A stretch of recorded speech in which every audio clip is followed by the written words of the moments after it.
Uh-huh. Uh-huh. Okay, alright.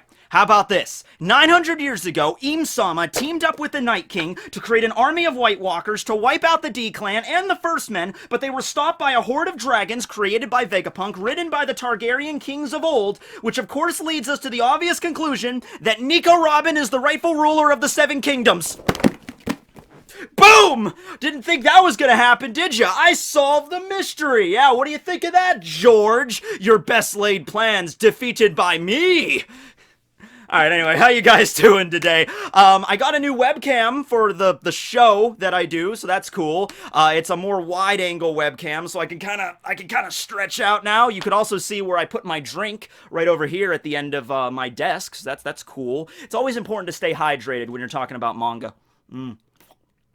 That's good. Alright, so today's video is going to be about the Gorosei, specifically how the Gorosei really operate under Im-sama. I was thinking about this because Im-sama's introduction as the supreme monarch of the world government, and therefore pretty much the entire world of One Piece, you know, it kind of threw a wrench into things. You know, up until this point, we thought we knew how the world government worked. I mean, we had like 900 something chapters to establish the series.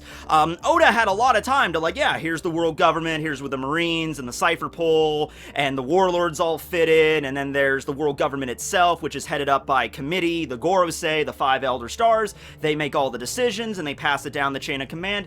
You know, we always knew they were corrupt, but it seemed to work in that corruption, you know, like they would destroy islands, they would oppress the people in secret, or through third parties they would oppress the people. They would wipe out all knowledge that could maybe, you know, threaten their reign, or any knowledge about the Void Century they would immediately get rid of, so nobody could even speak about it, right? So they could just maintain it. But then we get Im-sama, and Im-sama is the supreme ruling monarch, and the way that the Gorosei acted in front of him, or her, or it, we don't even know if it's a human being, really. I mean, Im-sama could turn out to be an immortal ghost from 1,000 years ago, and I think that would make about as much sense as anything. You want to throw your idea on what Im-sama is in the jar? You can just throw it in there. Ghost, zombie, you know, just maybe the immortal surgery have something to play in there, you know, I have no idea, but yeah, I'm thinking like, okay, alright, so if that's how we're gonna play this, where Im-sama just sits on the empty throne and just commands the Gorosei to do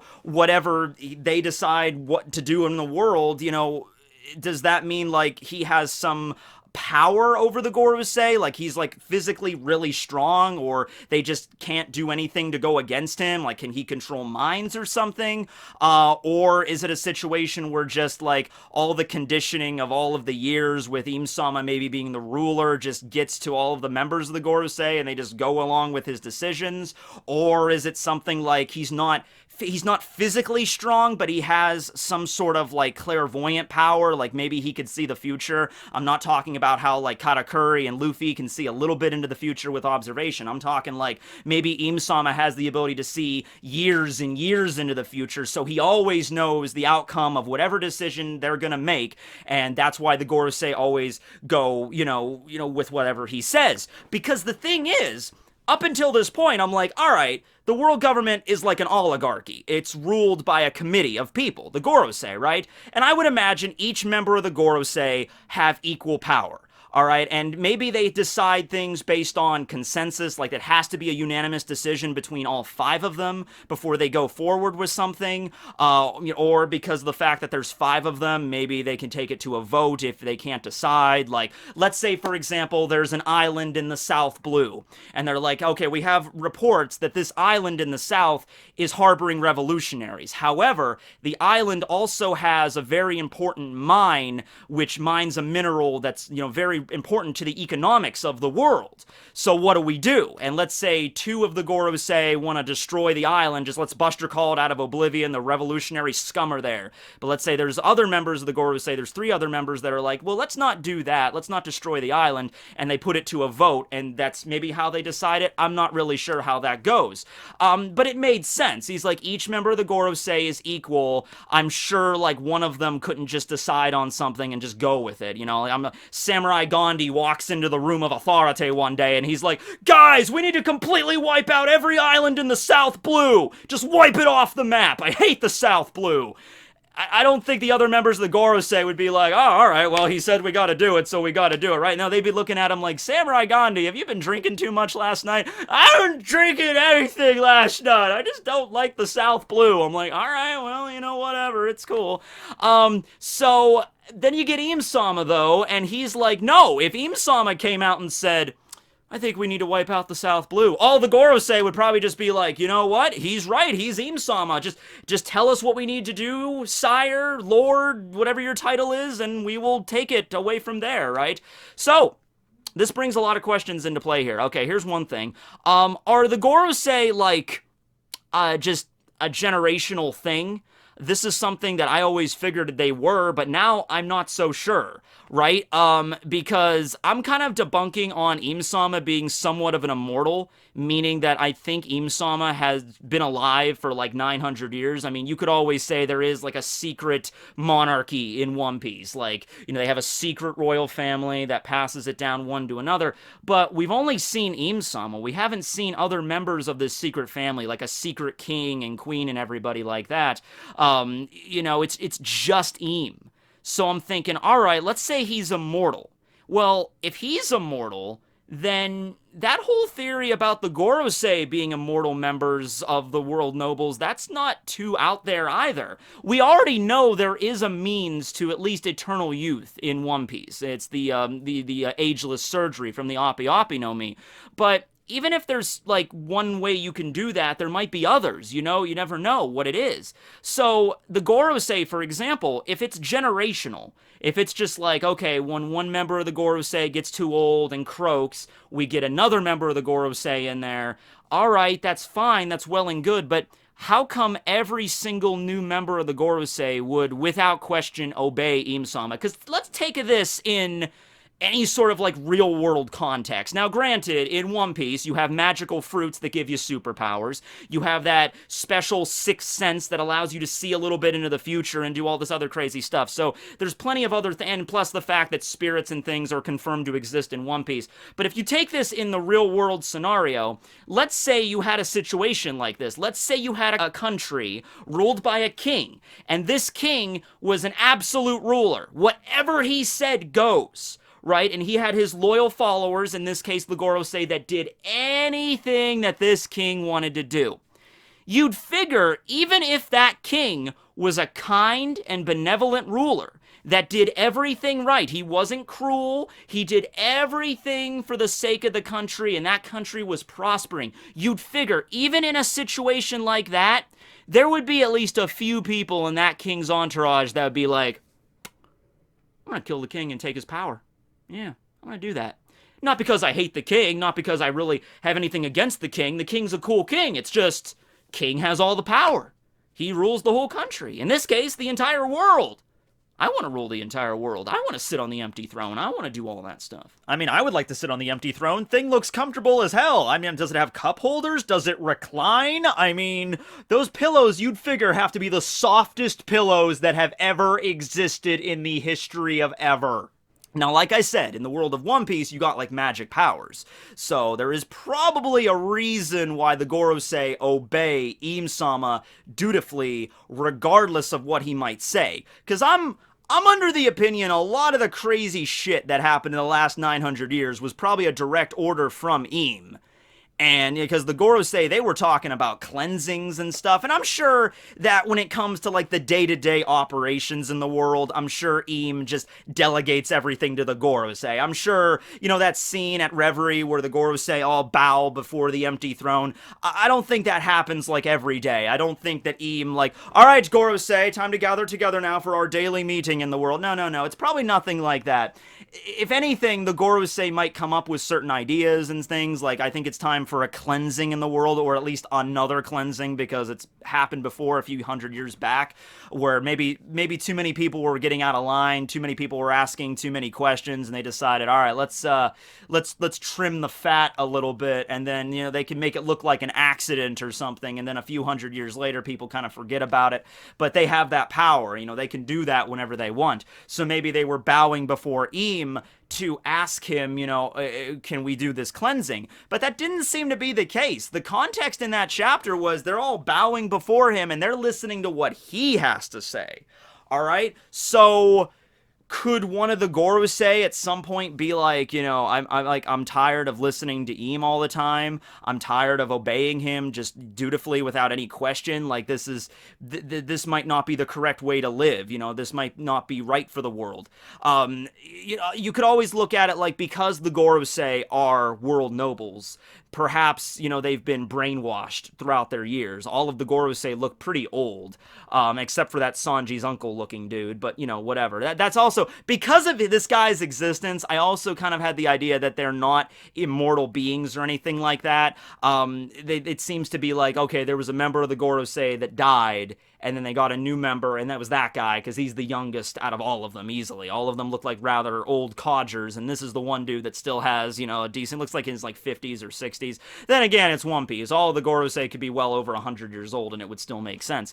Yeah, I'm thinking, okay, maybe ever since they were little kids, they take a few of the celestial dragons and they condition them to be the next Gorosei. Kind of like in Full Metal Alchemist, how they were breeding for the next, the perfect King Bradley. Kind of like that. They take a select group of the world nobles. There's not very many world nobles to begin with, but there's a decent amount. They take a few of those and they put them in special training. And they're like, all right, you will now be risen to be potential candidates for the next batch of Gorosei. And even though the Gorosei, I guess, at the end of the day are nothing more than puppets for Eam, it's a very important position to have. Do not look at the Gorosei as just useless. It's like, oh, well, now that Eam is in the picture, the Gorosei are just nothing. No, they still make a lot of decisions in the world, right? I'm sure, like I said, Eam doesn't decide every little thing, but it's an extremely important position to have, because you have to know about political and economic events in the world and how everything works and how the balances of power are with the Yonko and the Marines and all the other factions that exist in the world like this. It kind of is like Game of Thrones now that I'm actually thinking about it, right? So they're just brainwashed from a young age. Like, you will always listen to Eam. Eam is the light at the end of the tunnel. Eam is our god. In fact, I wouldn't even be surprised if we got to that level of it. Like religion and deities and things, Oda typically keeps that out of One Piece. I made a whole video about that, religion in One Piece. I mean, it's referenced every now and then, probably most notably during Skypiea, because Enel claimed to be God. But this would be, I think, the perfect place to introduce that. The whole concept of like, all right, the Gorosei literally, and the world nobles, literally worship Eam as a god. From their perspective, that is the reason why they just listen to everything he says, regardless of what it is. Eam could come out and be like, I think it's time to completely wipe out half of the world's population. It could go Thanos with it. Like, it's time to go Thanos. And the Goros say, all right, it's time to go Thanos. And they just roll with it, because it's like, well, it's the voice of our god, right? And he can never be wrong, so that's what we go about. So the other idea that I had is that it's not so much their upbringing, but it's Eam himself has some sort of ability, maybe like a brainwashing devil fruit, some sort of power to manipulate the Gorosei and all of the world government, all of the world nobles, and everybody's that's the higher ups. He can manipulate all of them absolutely and indefinitely, right? And it's just like, I command all of you to listen to my will. And then he doesn't have to control everybody in the world government. He doesn't have to control every single Marine, he doesn't have to control Sakazuki or anything like that. Just control the higher ups. He controls the world nobles, and if he controls the Gorosei, I mean, after that, it's pretty much just going to take it from there. It's just the chain of command down. It's just like, all right, the Gorosei are the ones that everybody thinks are in charge, but it's really this guy manipulating everybody. And that would actually really make a lot more sense, because that makes more sense than the Gorosei, outside of the whole brainwashing thing ever since they were little kids, just going along with everything that Eam says, regardless of what it is. That there is some sort of, mind manipulation here, like, you will listen to my will. I will listen to your will, Eam. By the way, there's something with that. I always am annoyed whenever I see mind control powers in movies or manga or in books. Not always, but there's usually that cliche, like, you have a loved one that's like, you can do it, break out of your mind control, and they're like, true love destroys the power. I'm like, oh, it's just a cliche. It's been done so freaking much, where it's like, I am under your, mind power. I will destroy you. It's like, no, you can't. I'm your brother. You love me. Oh, you're right, I do. Okay, mind controlling's over. Like, man, true love really destroys everything, doesn't it? But no, yeah, so that's one option there. The next option we have on the table is that Im himself is just insanely physically strong. Or he has access to a devil fruit that could, cause a cataclysm in the world, like an apocalyptic event. Like we talked about how Whitebeard's, like, Gura Gura no Mi had the power to destroy the world with earthquakes if Whitebeard just went crazy one day and it's just like, I'm out of sake! Bam! Bam! Bam! And it just levels the world, just completely screws the continental plates and all that stuff over, and the mantle just gets shattered into a million pieces, and that's how the world ends. But what if Im has the power to control the weather, or he has a mythical zone that allows him to turn into like a huge, like, Leviathan kind of creature that can also manipulate, the seas or the storms in some way. Or hell, I mean, like, this is gonna sound as OP can get. I understand that, but this is a judgment-free zone, and it does sound cool. So, just bear with me on this. The Apocalypse fruit.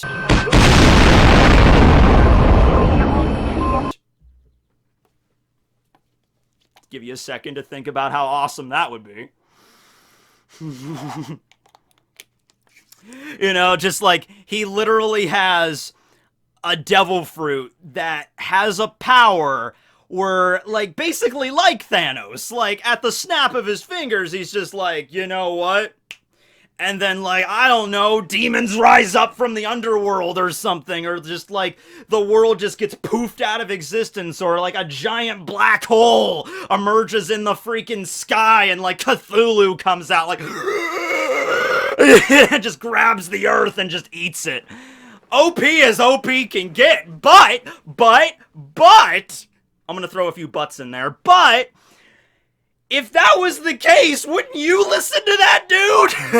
It'd just be like, alright, I mean, he has the power to literally end all life everywhere. I guess we really have no choice but to listen to everything he says, right? I mean, we might as well keep him as happy as possible, because if we don't, he could just snap his fingers and just get rid of us. The only problem with that theory is, how the hell would Luffy or the Straw Hats or Dragon or the Revolutionaries or the Yonko, how would they do anything? I mean, the only way you would even have a chance at that point is if you could get Usopp, Buggy, Lord Twigo, a whole boatload of Hashirama cells, and you create this, no, Buggy and Usopp would have to do the fusion dance. That's step one. Buggy and Usopp do the fusion dance, and then Lord Twigo bequeaths all of his power to this new being, and then infuses Hashirama cells into this new being. You might have a shot, right? Now I kind of really want that to happen.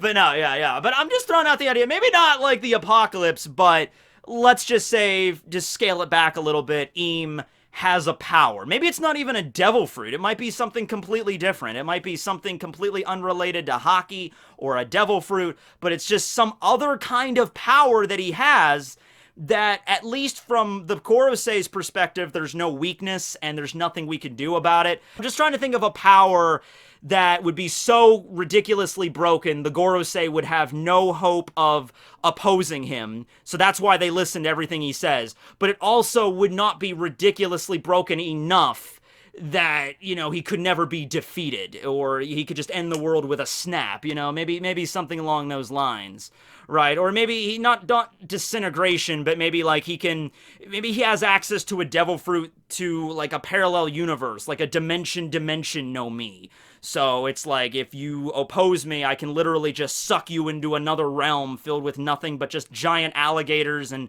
nothing but like licorice. I hate licorice, you know, like that. Like, I could just do that, you know, and that's why they listen to him, right? So yeah. Now, here's the other thought, and I guess you still have to include brainwashing a little bit into this as well. But let's say that Im, he doesn't have any kind of ridiculous power like that. He doesn't have like a ridiculously physically strong ability. He does have an ability though that can like see into the future. So like a really crazy high spec, you know, observation hockey, like in next level kind of shit, right? And he could see years and years, maybe even centuries into the future. All right. And that's why the Gorosei listen to him. Well, I can think of quite a few problems with that.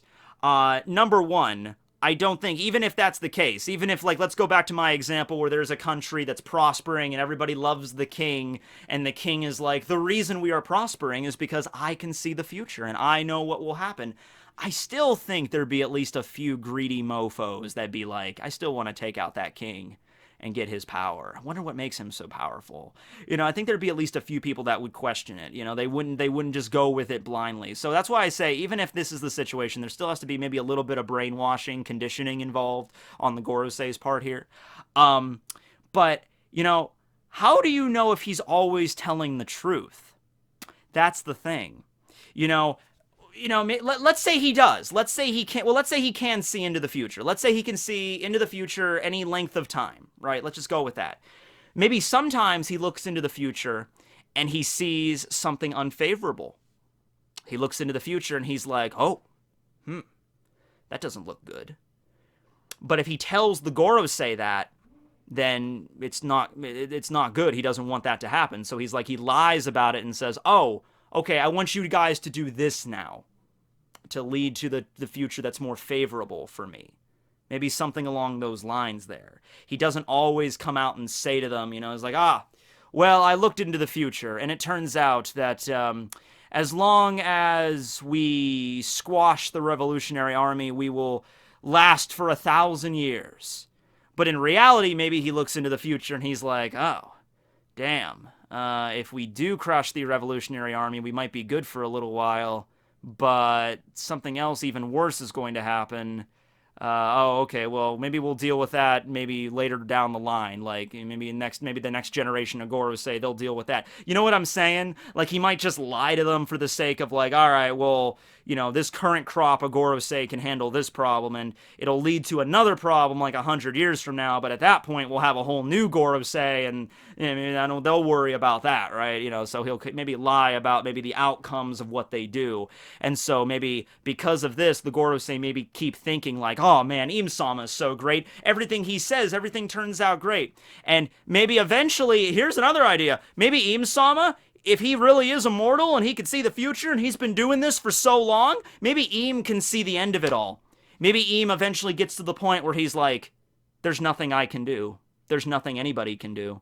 The world will come to an end because of what I did, because of the world government's influence, because of the control that we've had for 900 years. The world will come to an objective end in 50 years, and I can't do anything. No matter what possibility I look at, no matter what road I see, there's nothing. It all leads to darkness at the end of the hallway. So there's nothing I can do. But he'll still lie and be like, oh yes, glory for 1,000 years if we wipe out this one island, or we destroy Ohara, then everything will be okay for a while. You know, maybe it could be something like that, right? But yeah, that's just the thing there, because I'm looking at this situation, and Im has to be dethroned in order for the revolutionaries' plan to really come to fruition. I don't think the revolutionaries know about Im's existence. I really think that's pretty much kept on lockdown for only the Gorosei and Im-sama's, like, elites, servants, you know, like the guy we saw that, like, oh, Lord Im, the Gorosei are here, you know. I'm sure Im does not make his own morning tea. I'm sure he doesn't cook his own dinners and shit. I'm sure he has other people, like his private servants, that do all of that. But beyond probably, like, I would say no more than 12 people, nobody knows Im's existence. Maybe even the other world nobles don't know of Im's existence, right? Just to keep it on the down low as much as possible. Actually, I don't think it would be a smart idea to tell, like, Charlos or Roswald about his existence, because they're idiots, you know, like Saint Roswald, Saint Charlos at Sabaody, they were morons basically. Like, Papa, I want another wife. You know, like they'd be the kind of idiots that would blab about Eam's existence. You know, you better not hit me or Eam will be mad. You know, so it's probably best not to tell those guys anything, right? Just keep it like, oh yeah, you're the world nobles, you're awesome, great, who cares? Right. So, if the revolutionaries don't know about him, maybe when they try to, I don't know exactly what their war against the world nobles are going to lead to. I don't know if they're like, okay, let's just have a raid on Marijois and wipe out the town where the world nobles live. I don't know if that's their plan, to just directly, like, just wipe them all out. But if that's the case, Eam's still going to be there, right? And you have to get rid of the Gorosei as well. Or, I mean, if there really is a brainwashing problem here, you could just kill Eam, and if you manage that, maybe the Gorosei will come back to their senses and be like, whoa, what? Whoa, that was crazy. We were brainwashed by that guy. We got into this thing with the best intentions. Maybe they are immortal. Maybe the Gorosei are as old as, let's say, the Void Century or whatever. They have been around for that long. And there's like, or maybe Eam, if Eam is immortal, maybe he can kind of give that power to them to keep them around longer. Maybe they are just puppets in that regard. You know, and he's like, oh, well, Eam has been defeated. You know, we are now freed. You know, oh, here's an idea. Maybe the Gorosei. Oh my god, I just thought of this. This is actually brilliant if this is the case. Holy shit.